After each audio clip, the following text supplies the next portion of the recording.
Welcome to the Q&A, everyone, with the fantastic filmmaker Carol Morley. For those of you who have just joined us, fans have been having a marathon of Carol's entire filmography all day, from her early shorts to watching each one of her features. Many of you may know that Carol has been bringing the film community together every single Friday evening since the beginning of lockdown with Friday Film Club, where every week we've been watching a different film and following up with a discussion over on Twitter. It's been a brilliant way for us all to connect with other film fans when we've been isolating. So next Friday will actually be our 14th film, and highlights so far have included Celine Sciamma's Portrait of a Lady on Fire, the classic Cary Grant and Audrey Hepburn thriller Charade, and last night we watched Ava DuVernay's BAFTA-winning documentary 13th, dealing with the history of racial inequality in the US. So today's marathon of Carol's films has been an opportunity for us now to celebrate her brilliant contribution to film, and for fans to come together and discuss her work, when she's been working so hard to bring us together every single week. So Carol's filmmaking career so far has included numerous short films, all of which are available to view in the UK on the BFI player for free in a collated Carol Morley collection. She has brought us several feature films, starting with The Alcohol Years, documenting Carol's experiences of partying and drinking in Manchester during her youth through the eyes of those who knew her.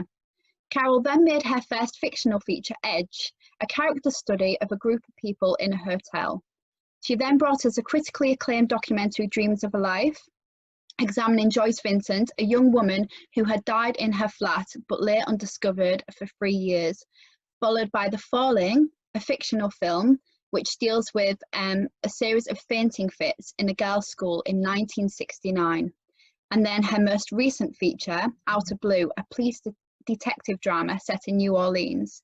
She's also written an autobiographical novel entitled 7 Miles Out, which is fantastic if you haven't yet read it, which highlights the adolescent experience of a young woman growing up in Stockport. So, welcome, Carol. It's fantastic to have you here with us. How are you? I'm good. I'm slightly taken aback, really, with all that. But and I do think, though, for everyone that's watched all my films today, you'll all know more about them than me. So I'm slightly scared, really. But thank you, everyone. Thank you, Jade. Thank you, Amy, who helped organise this with you. And thank you, everyone, for joining us. And I'm open to anything if I can think of my films. Wonderful. Okay, so obviously you've been making films for a number of years. So we did have a question from Anne Ellis, who would like to know more about how you started making films. Well, I never thought I'd be a filmmaker, and I didn't really. I honestly think that when I was younger, I'm talking about being a teenager, when I watched a film, I thought it took about twice as long to make it as it was to watch it. I had no sort of sense of filmmaking and what that meant. And I think also growing up in the sort of 70s, 80s, I think a director felt a very male occupation anyway, if you knew what it was about to that extent. But so I left school at 16. I didn't really get any formal qualifications at that point, and I was sort of, I was going to say on the edges, but probably in the kind of weird centre of the Manchester music scene, going out and trying to be in bands or being in bands, but they would like collapse. And so there was a lot of kind of creative energy that I had, I think, along with everyone else, but I didn't really know what to do with it.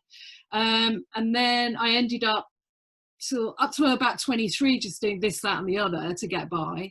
I'm feeling sort of frustrated in a way that there was something inside of me, and I didn't really know what it was that I wanted to get out. And I sort of tried with music, which I wasn't very good at. But and then when I was 23, I saw an advert. I think it was in Loot, and it was for a college in Whitechapel, which is actually where I now live in London, and it was for an evening class in film and photography and a part-time video course. And I took that at 23, and the teacher, Bev Zorcock, who taught the film evening class, and John Digence, who taught the video class, they were just so inspirational that they really changed my life. I'm very I really believe that when you meet the right people and you meet brilliant teachers or brilliant people in your life, they really can like transform it. And so that was very important. And that was about 1990. And then after that, I applied to St. Martin's and studied fine art film, which when you studied fine art film at St. Martin's, it was more like not about particularly telling stories in a particular way. And a lot of time it was like anti-narrative as well. So it really was making films and video in a way that there was no route given to you to how to do that. There was no expectations of narrative or anything. And I'm really glad that I did that course, because it really made me have to grapple with what it meant to represent anything, and to use sound, and what it meant just to have that relationship to the medium. Fantastic. And you didn't return to Manchester for 12 years, was it? No, I couldn't go back because I've been driven out of town, haven't I? So when I left, it was weird, because I think I'd probably burn up every friendship I had out of being just so misbehaving, or some way. It was just like I just left, and that was that. And so when I'd left St. Martin's, and I was Claire Bernard, the filmmaker. She was working for MTV at the time, and I'd sort of met her, and she wanted somebody to film something on a Bolex. I had an old film camera, a clockwork camera. And so I filmed this thing for her for MTV. And then we went for dinner, and I met her boyfriend, and her boyfriend went, "I know you from Manchester." And I had no recollection of him. And then he started to tell me stories about myself. And at that point, I was like, I don't actually know if these are true, like maybe the tenor of them, but I really have never heard them before. And I became sort of fascinated with this idea of how we are perceived by other people and connecting to that. So that's how the alcohol years materialized, which when I began it, I thought I'll make a 10-minute film about this sort of process, but obviously it extended and elongated because people came forward, and I started to become fascinated by it. And I remember along the way meeting someone. I said, "Yeah, I'm making this film," and they went, "Isn't it really conceited to make a film about yourself?" You know, and I found that there was an attitude towards making a film about yourself that people disliked. I remember that quite strongly, but I never really felt it was about me. Ultimately, I felt I was a means to really be able to for people to talk about themselves, to sort of relax, think they were talking about me, but talk about themselves and the context, well, the times, really, the times that were had. Yeah, and that's obviously the alcohol years is such a fantastic and insightful look into not just your life, but kind of the views and attitudes of men towards women and female sexuality. And also, you know, it tells us a lot about the culture at the time as well. And we did have a question from Tanya Horek, who she mentioned on Twitter that the alcohol years captures the complexity of its subject matter, resisting easy judgment. And she wanted to know to what extent this film is therapeutic. Well, I think I tell you what was really therapeutic about it. Well, one, I would never have had any kind of reunion probably without the camera. So the camera was a means of going back, and the idea I was constructing something out of a very messy time felt really good. And I think when it was finished, we went back to Manchester and screened it for the people in it from Manchester, and somebody came up to me and he said, "If I'd known you were going to finish it, I wouldn't have been in it. I wouldn't have given you an interview." So he really thought I wasn't going to finish it. And that was the therapy, when I thought I finished something. And I don't know, that was an incredibly empowering experience, because I could have been somebody in a way that might have been the one that just sort of never emerged or never got their voice heard, really. And in Manchester at that time, it was a very, very sort of working class white boys town, and it was very boysy. And I think all those things, as I've got older, you realize just how much they I mean, it sounds very simplistic, but you just realize how much they do inform your attitude towards yourself and other people. So I think you sort of self-censor, or you're not as confident, because you don't feel you have access to that cultural space in a way. That's why I always I mean, I love so many bands, but particularly like growing up, like Susie and the Banshees, and X-Ray Specs, and Polystyrene, because they made that space. So they were actually very inspirational and the Raincoats, to feel that space was there. But I think it was a very complicated relationship within inside myself to find that space.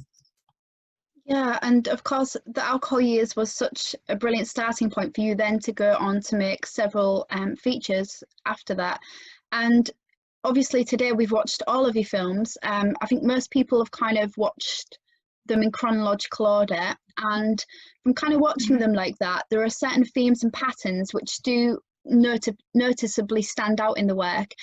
So like with the Alcohol Years, kind of the focus of adolescent experience, and then there's themes such as grief and loss, and kind of like with the Alcohol Years as well, there's a narrative which follows some kind of mystery which it kind of tries to get to the root of throughout the film. They're also evident in 7 Miles Out as well. So what is it about these aspects of storytelling which draw you in? Why what do you want to kind of explore in these narratives? Well, I think that it's maybe that, well, I mean, you all know better than me what my preoccupations are in a way, but I suppose that I realise themically I'm definitely attracted to certain things, that certain things attract me. And I think that definitely the kind of mysteries of other people is definitely a big one. I think this sense of, can we ever know anyone else? Can we ever know ourselves? And this idea of identity, I think, of who we are to other people, who we are in relation to ourselves, is just always on my mind. And so what I try when I make work is not to impose anything upon the story itself. So for instance, with Dreams of a Life, let's use that for an example. With Dreams of a Life, there was definitely something on my mind when I first saw the report in the newspaper report in the Sun newspaper that didn't have a photograph of Joyce and got lots of things wrong. And I thought, when I saw it, I thought, I want to make a film about her. It doesn't matter if I ever find anything else, I'm going to do it. And the next thought was, and she's going to be a singer. So I say I don't want to impose anything on anyone, but that thought did cross my mind. But then as it materialized, Joyce had wanted to be a singer. So that was really strange. And that's when I think, to some extent, as a filmmaker, I think I said it once to Gorinda Chadha. I said, I don't feel like I make my films. I feel they just like come to me. And she went, I feel exactly the same. So I think you become this channel for this energy. And so I'm clearly like very fascinated by certain themes. And I think that, as you all know, probably so when I was 11, my father died through suicide. So he killed himself. And I think that at 11 had this, it must have done, it's not like I ever totally understand it, but have this profound effect upon what I do. And I think that there is a sense, I am always trying to find lost things, you know, and I think it comes from him. And I think that certainly I think women have been invisible for so long, and are very fascinating. There is no one way of being a woman, you know, but there are so many ways of being a woman that have never been explored. So I think I'm always drawn to women's stories because I think they're so marginalized, and the complexity of the possibilities of those stories have been underwritten and underrepresented. So those sort of things fascinate me. And then, yeah, I mean, you probably tell me a lot more, but all of you. But I think with all of my films, and hopefully if I ever get to make more, they will never look the same. They will never they will never impose a kind of look on something. I want them to emerge from the story itself. So you find the look, if you like, and the style and the substance, or the taste of that film from the story and the people involved, if that makes sense. Yeah, and you did state in an interview before that having a strong female presence on set is a political act, and it changes the very nature of what a film set has come to be. And your films do largely focus, as you said, you kind of focus on the stories of women and girls. And how important do you think that is, that portraying the female experience is in shaping your films? When you kind of you write your films, what kind of process do you go about in thinking about your stories? Well, I think so. For instance, with The Falling or something, that was I did. 2006 I made Madness of the Dance, or 2005, and with that I did a lot of. I met a psychiatrist, and he was he'd written on mass psychogenic illness, mass hysteria as he likes to call it, Simon Wesley, and he'd written on kind of, it wasn't his field necessarily of psychiatry, but when I went to meet him, because I'd read a particular article of his, I looked behind him and he had all these folders that said mass hysteria. So he let me come in over a few days and read all these articles. So there was stuff you couldn't probably find, they weren't online. So he cut out articles over the years. And so that was the beginning of being fascinated with this idea of mass hysteria. But in fact, it came earlier, because I was on the phone to Bev Zorcock, who taught me film originally, and she said there's a village in England that couldn't stop laughing, and that interested me. And then I found out it was called mass psychogenic illness, that it wasn't in England. But I think with the kind of then leading to The Falling, when I looked through all that research, so that was in 2006 or 5 probably when I did that, I found an article set in a large comprehensive school in London, and it was essentially a very particular case of mass psychogenic illness, and I thought that will be my first dramatic feature film. So it wasn't till 8 years later that I met, but I knew that I had to make that film, and then that's why that particular kind of story didn't go into Madness of the Dance, and why I was interested so much in 80% of mass psychogenic illness is often occurring with 80% occurs with young women, and I thought it's so brilliant that it in such a complex way unites so much about female awakening and adolescence and the body and the mind and the emotional states and the emotion, and how young women are viewed, especially with this word hysteria.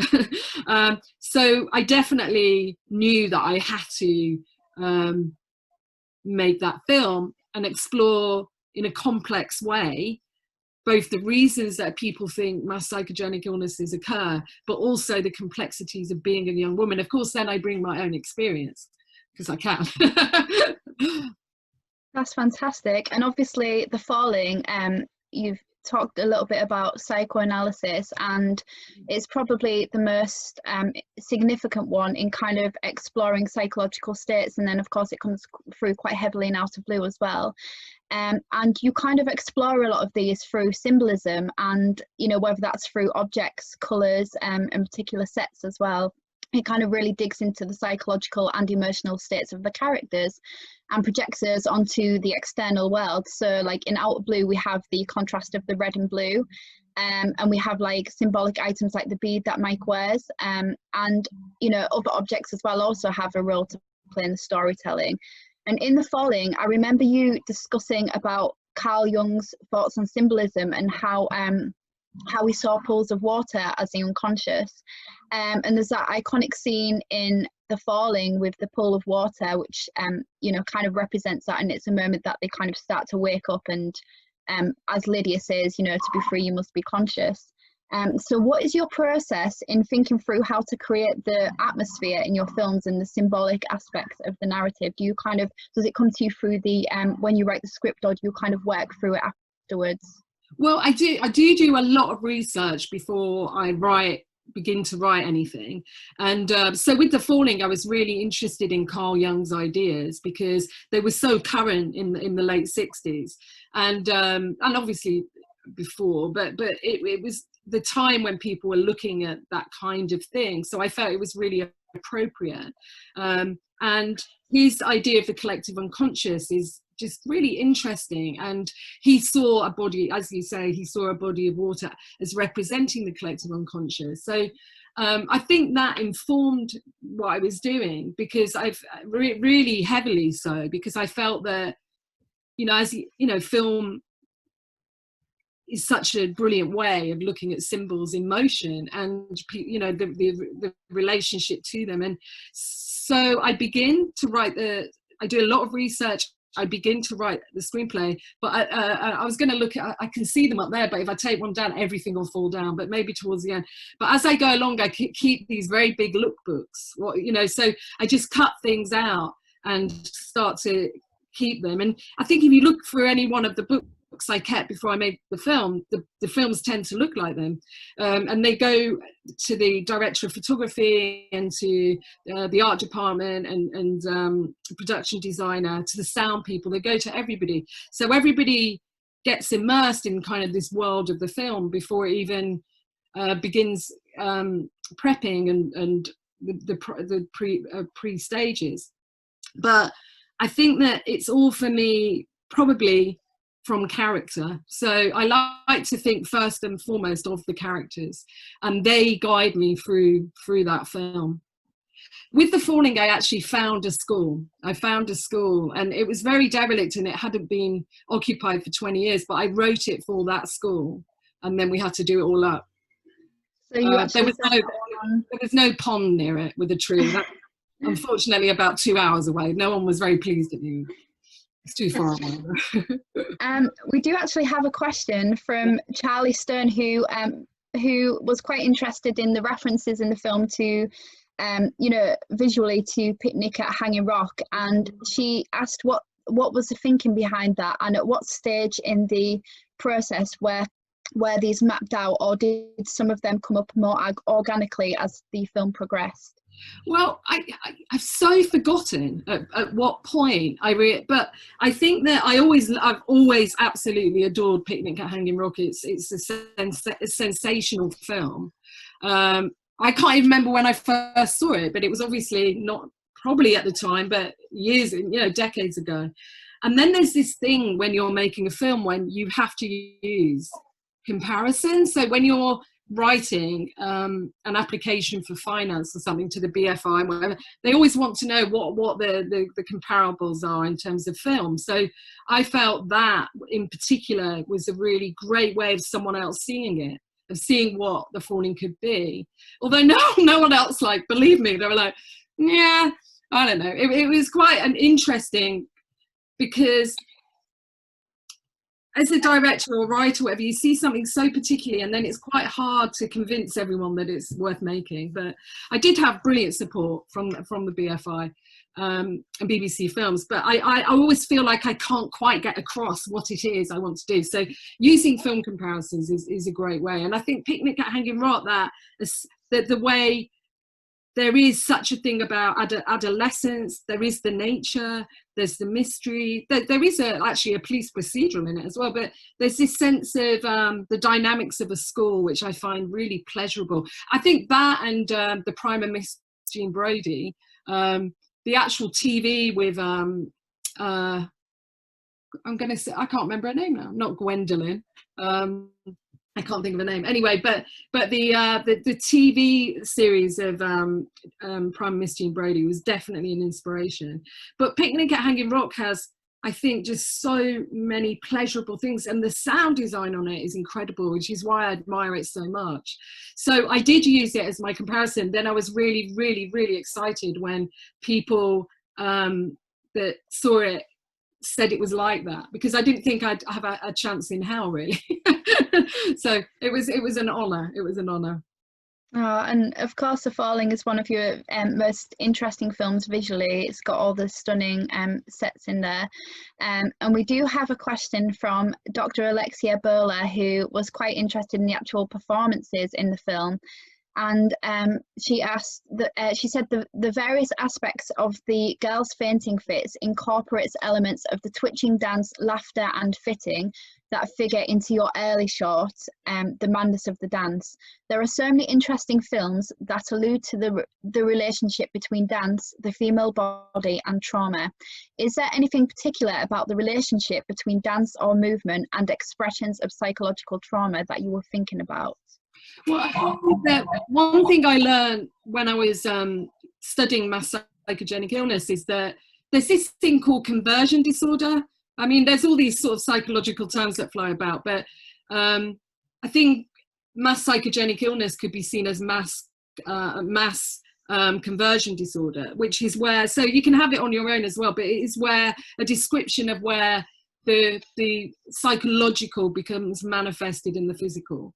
So that, you know, you might get a twitch or something like that, and it's actually of psychological origin. So that, or other things happening to the body, maybe in paralysis, like that no one can figure out why. So that idea of the emotions becoming physical, but unconsciously, totally fascinated me. And I think that dance and movement and the body moving is a fantastic way of bringing repressed or unconscious emotional aspects of the personality to the surface. So I definitely really was thinking about that. And so in the falling, where there's the big scene in the hall where it's quite extended, I mean, in the script that was one sentence, and then when we came to it, we're like, I think we choreographed it in about an hour and a half of just sort of, as Sue Lefton was the choreographer, and she gave me half the room and I took the other half, and we just did it really quickly so that there was this energy to it. But it was very much about what it felt to be inside a head, you know, rather than somebody fainting in a class. It was like what it felt like to resist, what it felt like for these adolescent emotions to rise to the surface. So it was, the trauma in a way is that inability to let something out, and if you can let it out, it's very freeing. Fantastic. And obviously a large part of that scene as well in The Falling is kind of the atmosphere was created through the fantastic music from Tracy Thorn as well. And music does play quite an important part in your films. You've got Tracy Thorn's soundtrack to The Falling, which is hard to imagine the film having any other soundtrack to it. It's fantastic. And obviously Clint Mansell's score for Out of Blue as well. They both help to create the atmosphere of the films. And can you tell us about why you chose these artists, or how you went about choosing these artists, and at what point during the process of making the film they actually began composing and contributing to the soundtrack? So with The Falling, I had, we were filming in Oxfordshire, and you couldn't get phone signals anywhere. It was like really, really hard. And we were in this particular part where it was quite hard. And we used to go to this cafe in the town, and it was called Salvador Deli. Never forgotten it. And I tweeted, I didn't know Tracy Thorn, but I'd had this dream about her where she had during shooting the film, I had this dream that she composed the music for the film. And I thought, I have to act on this. I have to act on it. And I tweeted her, because she's big on Twitter, and she went, yeah, I'll, you know, contact me and whatever. So I phoned her up outside Salvador Deli, and I said, would you do the music for my film? Because I've had a dream that you did. And she went, okay, yeah, I've never done a film score before, but maybe. And within the film, there was what I'd written as the Alternative School Orchestra. This was before knowing Florence Pugh was so amazing on guitar. And in fact, they were all like very musical. But that idea of the Alternative School Orchestra really, for me, tied in with Tracy's early band, the Marine Girls. And so that's sort of what I envisaged as well, like in a more like, there was the dream, and then there was the more would it work before I phoned her, and then it's like, yes.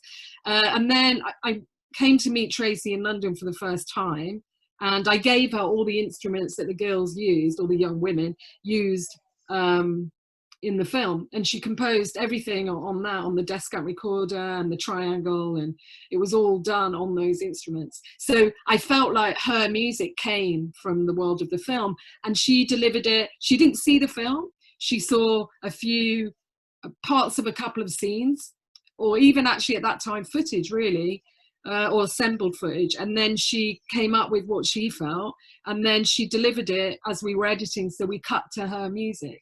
And then at the end, she saw it towards the end of the process. And then Clint Mansell, I met him on Twitter. So Twitter is like life-changing if you use it in the right way. And I met him on Twitter. And the reason I mean, I didn't think I'd get Clint. You know, he's a bit of a like, I don't know, he's a bit of a, I didn't think I'd get anyone. I can't, you know, like The Falling was Agnes Goddard shooting it, shot Beau Travail, so it's all like incredible. But Clint Mansell was one of these composers that everybody uses when they edit. So when they edit a film, people will use sort of guide track, if you like. So it won't be what the film will be finished with. Their composer will match it. And we started to use Clint Mansell because it just suited the film so much, his like previous stuff for other films. And I said, you know, I was talking to the editor and I said, Alex Mackey, and I went, why don't we just get Clint Mansell? So me and Cairo Cannon, my long-term producer, we just sort of got in touch with him. I think I got in touch with him on Twitter, and then we were like engaged with him, and he was like, he did it. So it was sort of, then we started, he delivered music early as well without having seen all the film, because I love that it's not two picture. It's like, these are what the Tracy didn't read a screenplay for The Falling, Clint did, but he hadn't seen anything. And then they start coming up and adding their own suggestions musically. And it's amazing. So that's how I like that excitement, really. And in The Falling as well, poetry kind of comes to the foreground. There's a lot of quotations of Wordsworth, and that also, alongside the music, helps to create the atmosphere. You've got Abby quoting Wordsworth, and kind of, you know, her quotations about kind of like the things which we now can see no more, kind of also allude to themes of death and loss and change, and, you know, how kind of things, you know, it kind of becomes a symbol for the other girls in representing Abby after she's died. So what kind of research did you do for that? Did you kind of already know the poetry, or did you No, I didn't know it at all. But so I was looking into the curriculum, I think, of schools at the time, and that sense of what would have been the kind of thing that they would have been taught, the things that they would have been taught, what they would have been looking at. And then when I found that particular poem, it seemed to embrace, I mean, I found it quite early on because I was like, but it felt like it embraced so much of what the film's about, and this idea of really, well, it is a poem about lost youth, and that idea of time and all of these, and it has a tree in it, and it seemed to be the right flavor. Sounds a weird word, but it just seemed to fit. And yeah, and it was something I felt, I can't even remember finding it or even thinking about it consciously. It just seems like it always belonged. So again, I feel like it found me, and it, you know, the film found me. It was one of those things because it seems so crucial to opening the film and then closing it, really. And it does fit so well, and we kind of see those inspirations in your work from, you know, like we talked a little bit about Picnic at Hanging Rock earlier. So your work has been linked obviously with other directors as well. People like David Lynch is one of the most mentioned, and also The Fallen taken inspiration from Heavenly Creatures for the sort of the intense friendship bordering on obsession, and also Jane Campion's Sweetie. So is there any filmmakers or films in particular who have inspired and shaped your style of filmmaking? Like not necessarily particular films, although that as well, but also just your general style of filmmaking?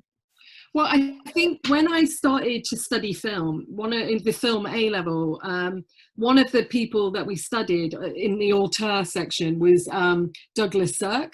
And So I've still got this thing about Douglas Sirk. So I think that a German emigre working in Hollywood at that time and making women's films, as they were called, with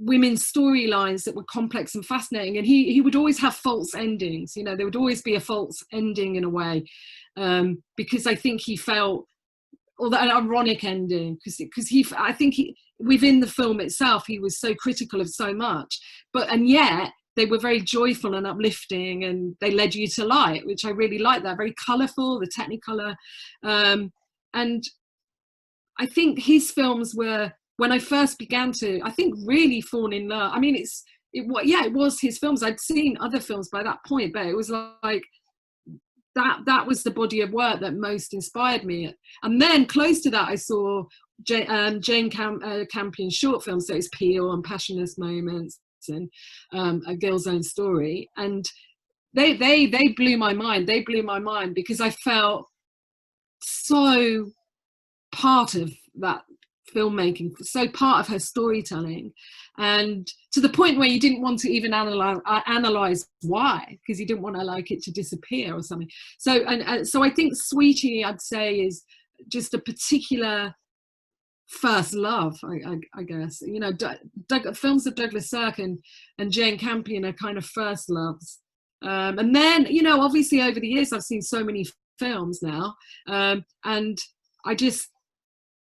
I think that you and obviously David Lynch, I've seen a lot of his films. I've never really thought of myself in those terms, but I think you just sort of absorb all these films and these filmmakers, and they become part of you to the point when you can no longer separate.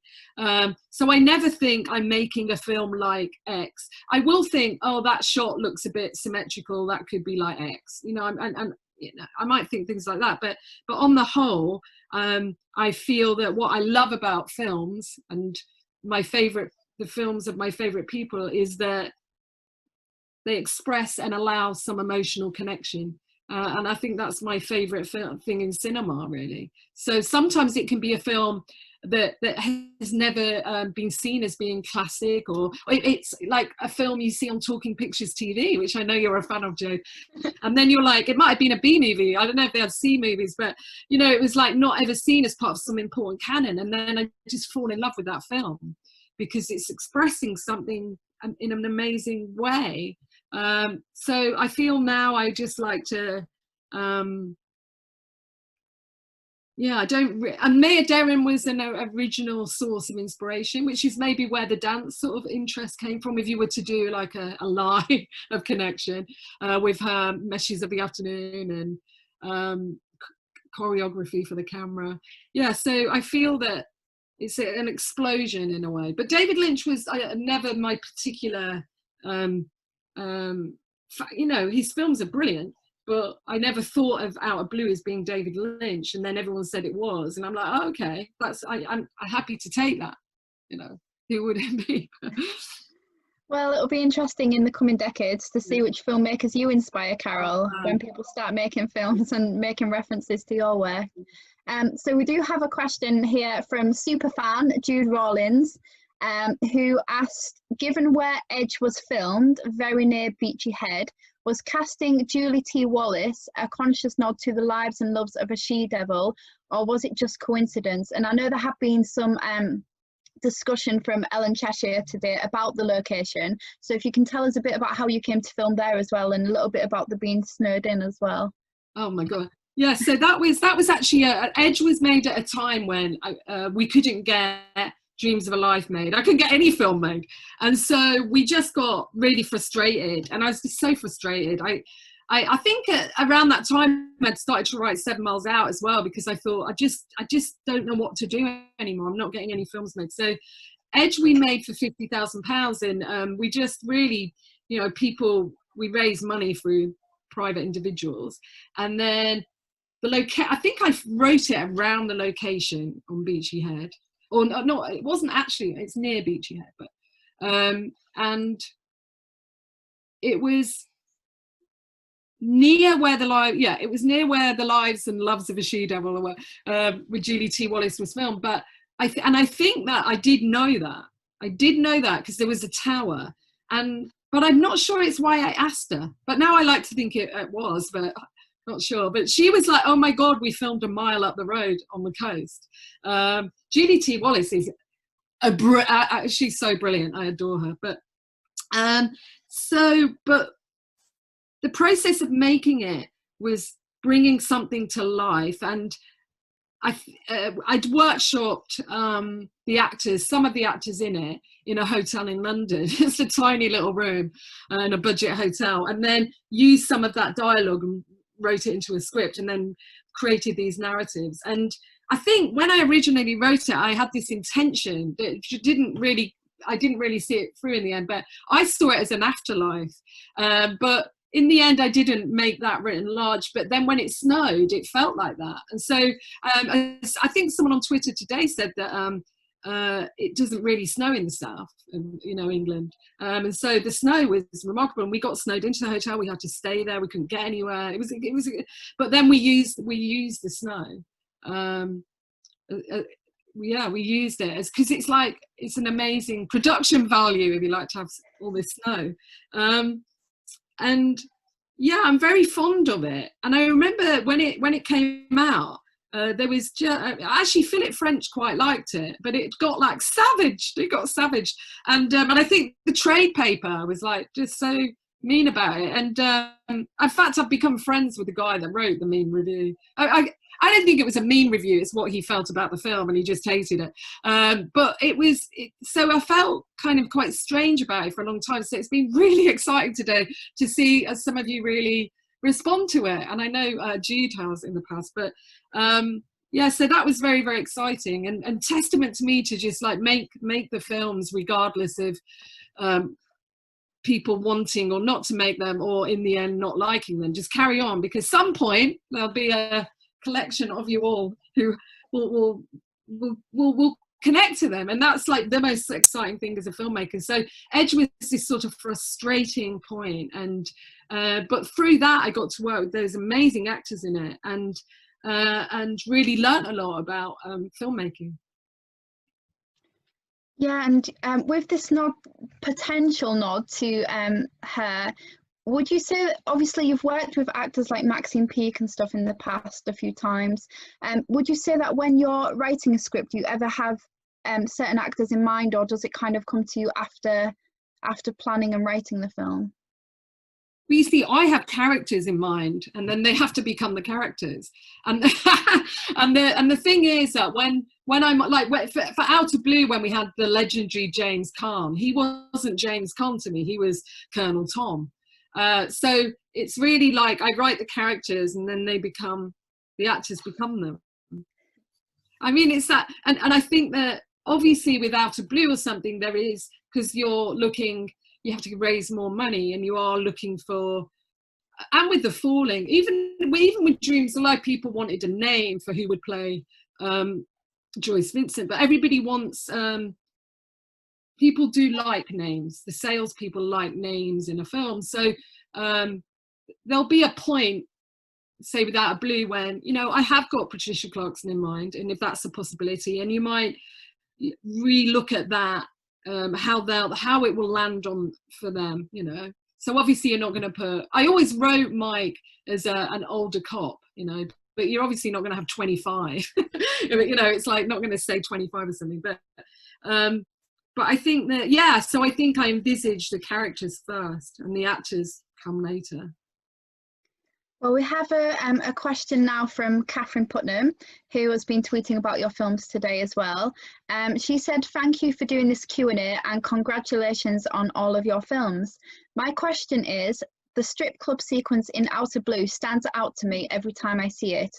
There are endless films that use strip clubs as part of the narrative or as a backdrop. However, I do not think I have seen a film that does it as uniquely in terms of narrative and film form. What was the process of filming and editing this sequence, and was there any improvisation from Patricia Clarkson?" And she also wanted to know if you filmed it on location, or if it was a set made up.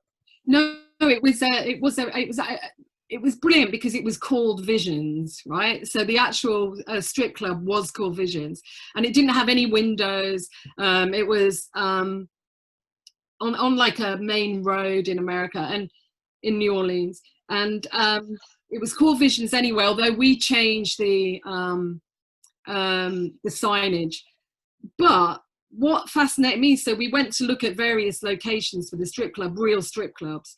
And we went in the day, and in the day there's like guys sitting around, and on all those screens you see, they have sport, and they go in the day as well because they get cheap food. I think actually it might be even free. So what I noticed was men at the counters looking at the sport, eating their free buffet, but not really watching the women. It was like really strange.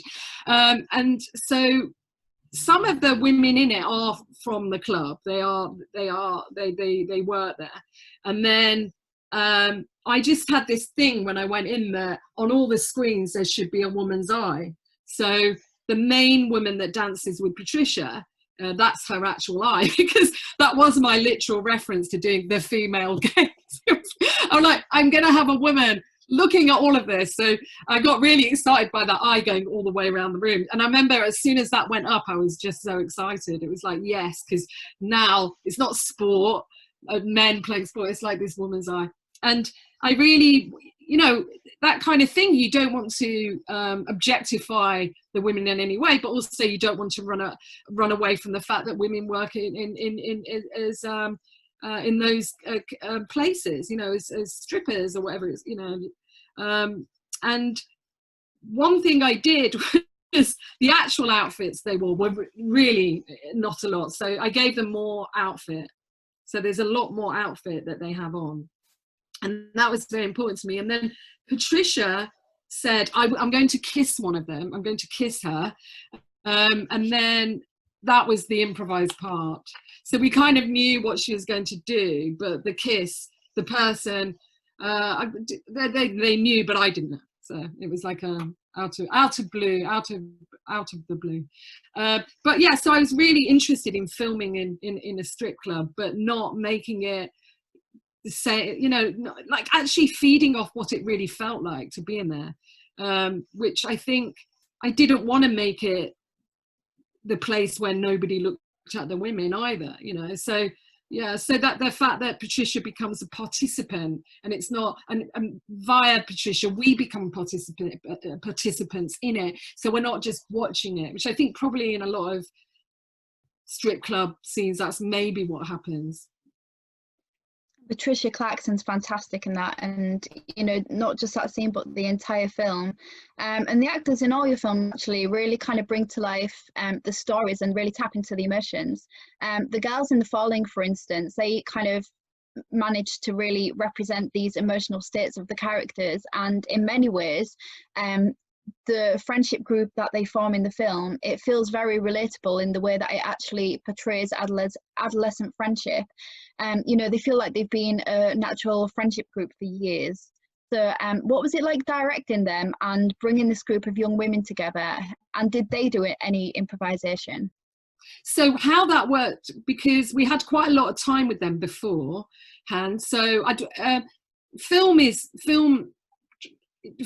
all in the casting, and so I can't remember who said it, but somebody said 80% of film is casting. That's a quote I read years ago. But I think that you have to cast a film right, otherwise it will never work. You're never going to make someone they can't be, or someone, you know, you have very specific people in mind that you've written. So with The Falling, we cast using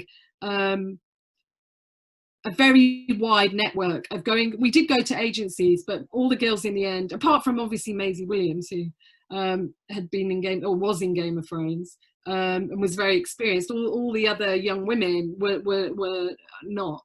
And so Shaheen Baig, the casting agent, went, if you're going to film in Oxford where the school was, and if you leaflet that area and you find your young women to play the schoolgirls, you won't have to put them in a hotel.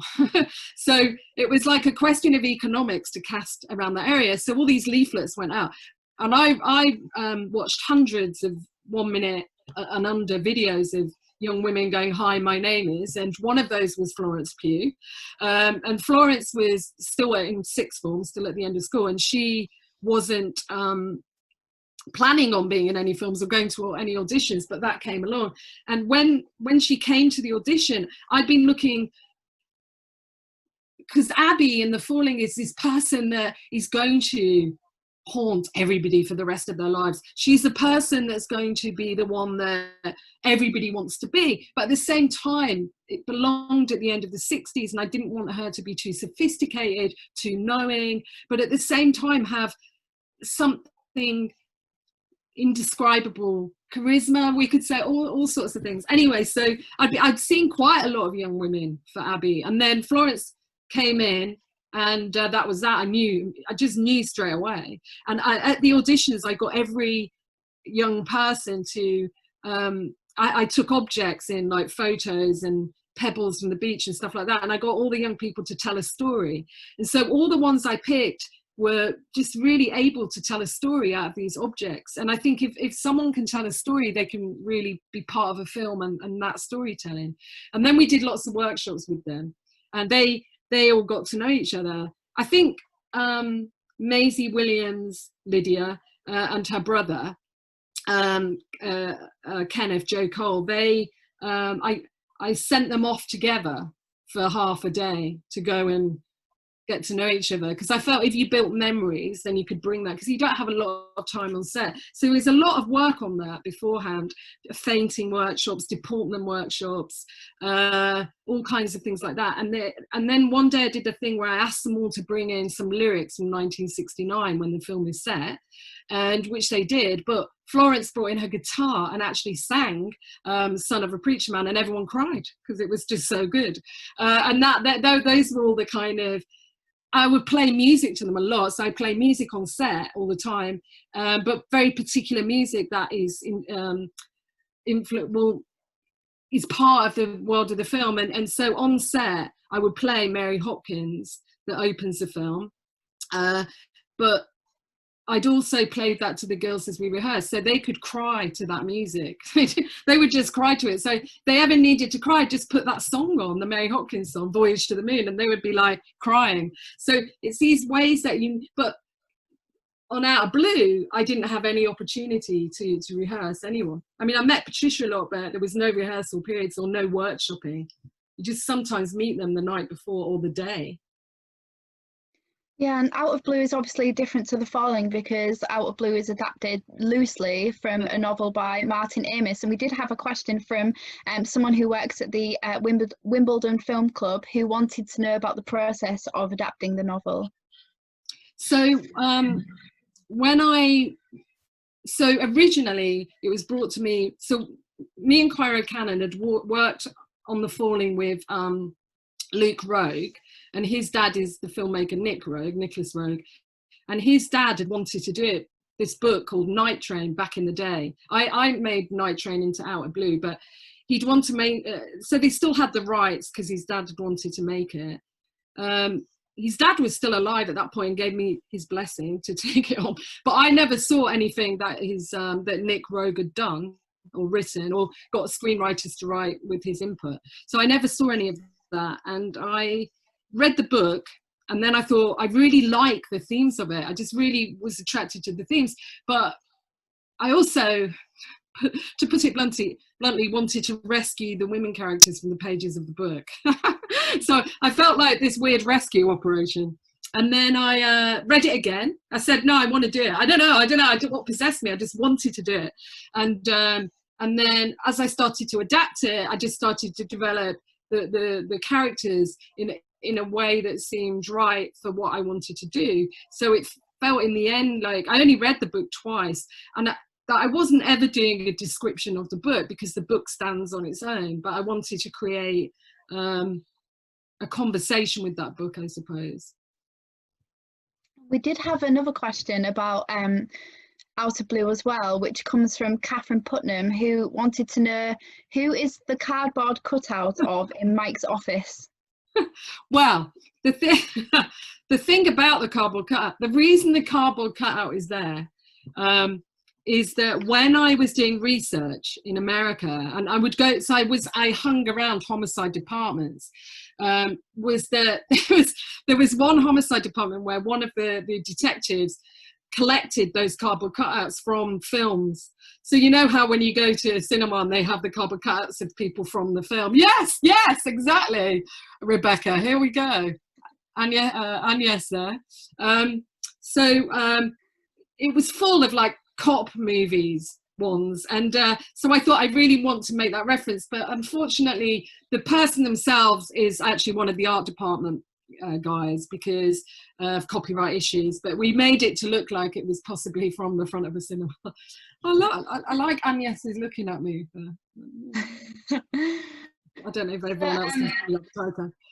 Yeah, but there were lots of things like when so I did lots of research before I wrote the screenplay, but then me and Janie Levick, the production designer, we went to some homicide departments and we were like literally horrified because there was one homicide, it was a smaller homicide unit, but they had like evidence out, and if you look at so there was evidence out of evidence bags and it was all over the place. We're like, oh my God. But if you look in the if you're looking out of blue in the main room, you'll see a little bike. I think it's pink. You'll see a little pink child's bike. And the reason that's in there is because when we went to a homicide department, they had a child's bike and it had been used as a getaway vehicle from a bank robbery. So that was so I like to put, even if no one will ever really understand why it's there or notice it, I like to layer my films so that you don't just what's called dress for camera, so things are in front of camera. Maybe if you turn the camera that way, there'd be nothing there. I like to fill the spaces and also to, layer the film so that there's always something else to see, I think, and to feel and to relate to. Not that anyone will ever notice that bike, but there is a reason for everything being in the room. We do have a question that's coming from Georgina during this Q&A. She sent it to us to say that she has a question about the alcohol years. She said worry at all from her own point of view.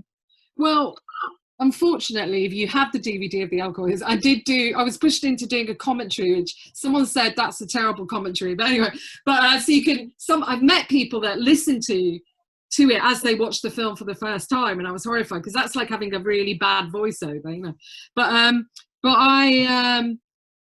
I think the pressures of filmmaking are that actually with Picnic at Hanging Rock, Peter Weir said when he went to America and first showed it to the distributor or the producer out there, whatever, he threw a cup of coffee at the screen because he went, it doesn't have an ending. And Peter Weir said from that moment on, he's always put endings on his films. I love Peter Weir's films, by the way. I mean, beyond Picnic at Hanging Rock. But I think that it's very, you can feel a pressure, pressured. I'm not saying by particular people, it's more like by an expectation to tie things up, I suppose. But I've always been more interested in conflict between ideas, so that you present different points of view that are all equally valid. You present different ways. And this sounds too, it's not like it's that constructed or that knowing, but it's like to allow space for people to insert themselves. And in order to do that, you can't close something down. You can't go, okay, well, the falling is actually the reason it all happened is X, or the alcohol years, this is what I thought. And in making the alcohol years, it became very evident that the reason people opened up in the interviews is that I was not judging them. And it felt, it feels, I don't know if it felt it at the time, but it feels honourable now that there wasn't my voiceover then repositioning them into something else. Or so I feel that they emerge as, and I think everyone that was in it who's when they saw it felt they'd been fairly represented, which I think is really important in when you're using people that have real lives. You can't, I didn't want to demonize anybody at all. And I felt everybody that was in the alcohol years, and I'll extend that to Dreams of a Life, was just amazing for appearing in the films and for putting themselves there in a way that their voices, they let their voice be heard. They let themselves say the things that some other people might not feel is appropriate. So I think I'm not I never ever wanted to close the anything down, but I think I can see with all my films anyway that some people would prefer an ending. In fact, some people think I give too much of an ending. So I think in the end you just have to do what feels right. But with the Alcohol Years, I think in the initial time when we were looking for money, there was this sense that you could, it would be me like Nick Broomfield appearing with the big fluffy mic and talking to people, and that was not what I wanted to do, because I knew ultimately it was almost like myself as a young woman, as a complete, not a fabrication or a fiction, but created through other people. So although I'm in it slightly, a slight appearance once, but I felt it was I'm glad that she said that about when she saw it again, she felt pleased about that. That feels good. And actually, I think maybe that's why when films close down too much or give you too much of what you're supposed to be watching or feeling at that time, you never particularly want to see them again. So I feel like people seem to want the right people or want to see my films again. So. We kind of see that in your short film Return Trip as well, which for anyone who's in the UK, you can watch on the BFI player for free. But in Return Trip, we also kind of see that essence of a story which comes from the views of other people as well. You've discussed all your fantastic previous films so far, and we're looking forward to what you're going to bring us next. And I know you have a film in the works called Typist Artist Pirate King, about the artist Audrey and Miss. So what can you tell us about your next project? Well, I should actually, let me take this off. I'm going to take something off my wall. I don't know if you can see it or not. Wait, no. Do you see anything there? Wait, no. We do, yes. You might have to speak, actually. No, I will speak. I'll hold it and then I'll. So this is Audrey as she put herself into her scrapbooks. There we go. And then she also put a celebrity chef there. But so my next film, which is I'm writing, so it's a screenplay, but I've done like copious amounts of research into Audrey's life. And so at Wellcome in London, I got this screenwriting fellowship, which was amazing. And I started to look in the archives. And at that point, Audrey's archive was uncatalogued. And the archivists there were amazing and let me look at something that was uncatalogued, and I grew very, very obsessed with it. So she was born in Sunderland in the 1930s. She went to the Royal Academy of Art in the 50s to study painting. And while she was there in her 4th year, which was her final year, she didn't complete it because she had this breakdown, like a psychotic breakdown, and she ended up being hospitalized and diagnosed with paranoid schizophrenia and became what's known as a revolving door psychiatric patient all her life till she died at 79 in London in 2013. But when she died, her nephew and niece Steve and Kate went into her flat and found 50,000 sketches, all her scrapbooks, and she used to keep wrappers of everything she ever ate, but then write about them. And she used to write a load of letters to organizations and keep a letter log. So in the letter log it's things like, which she knew she was funny, which I loved. So she'd go, I wrote a 10-page letter today to the Salvation Army about my ongoing issues with thrush.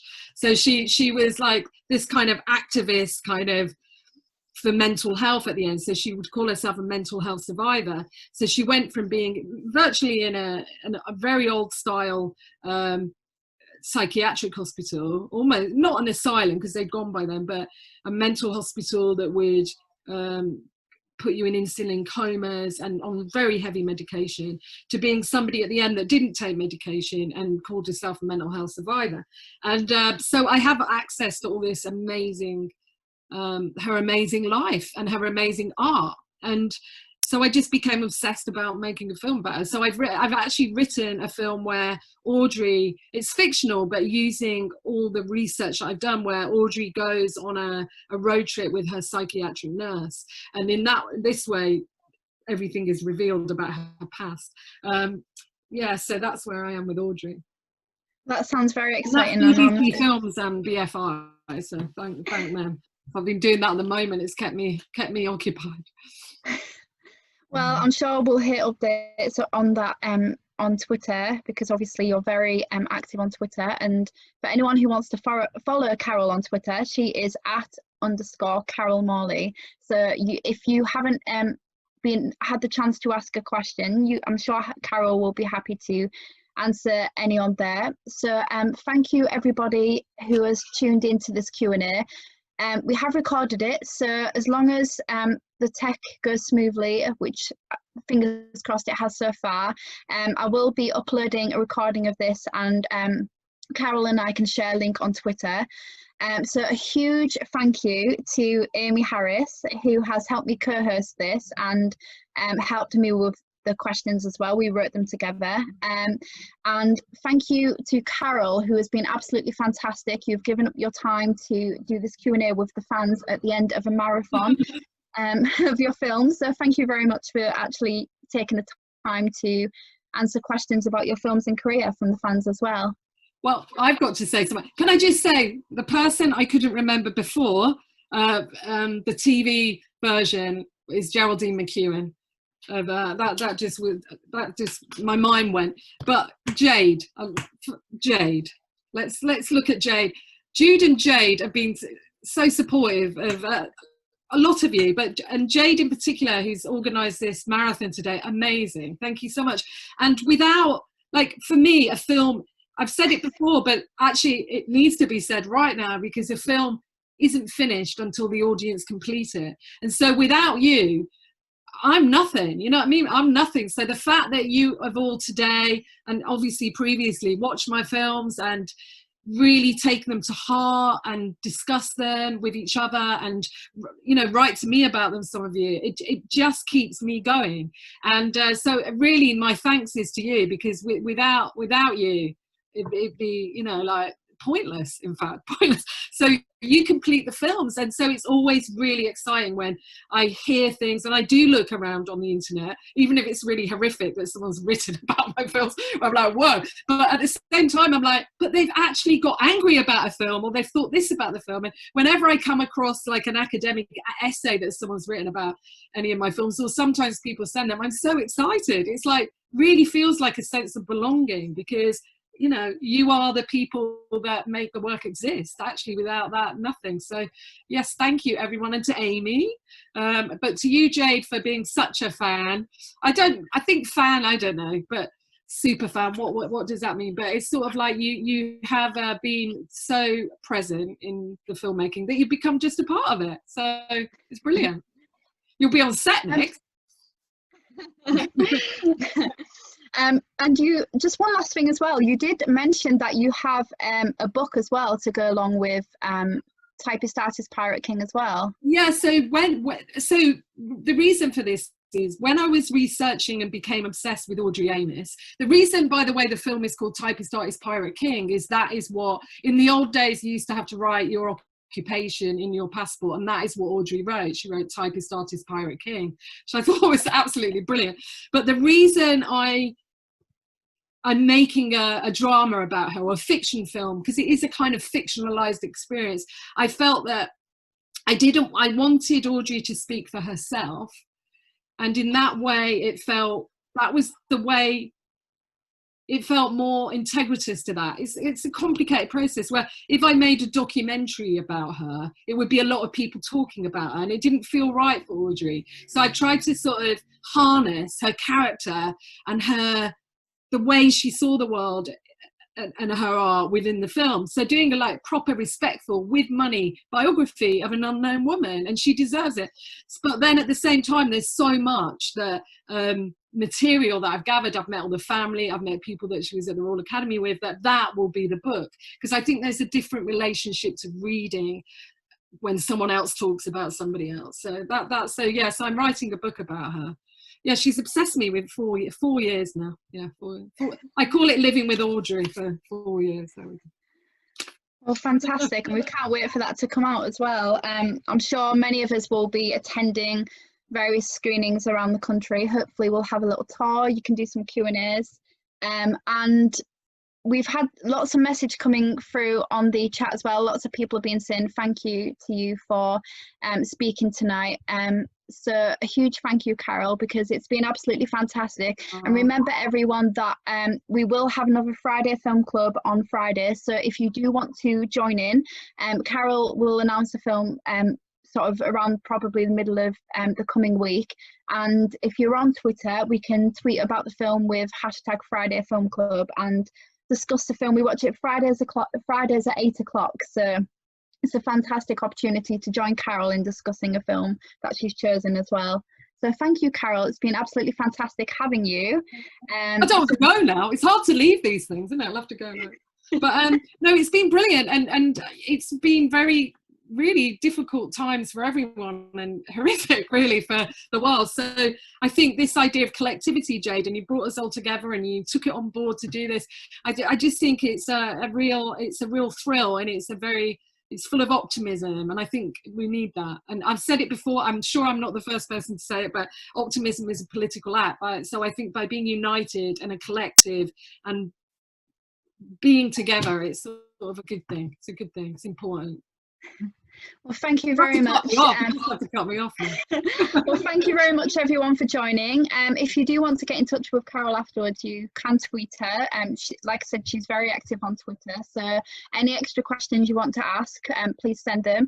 So thank you very much, and I'll say bye. So thank you. Bye. Bye.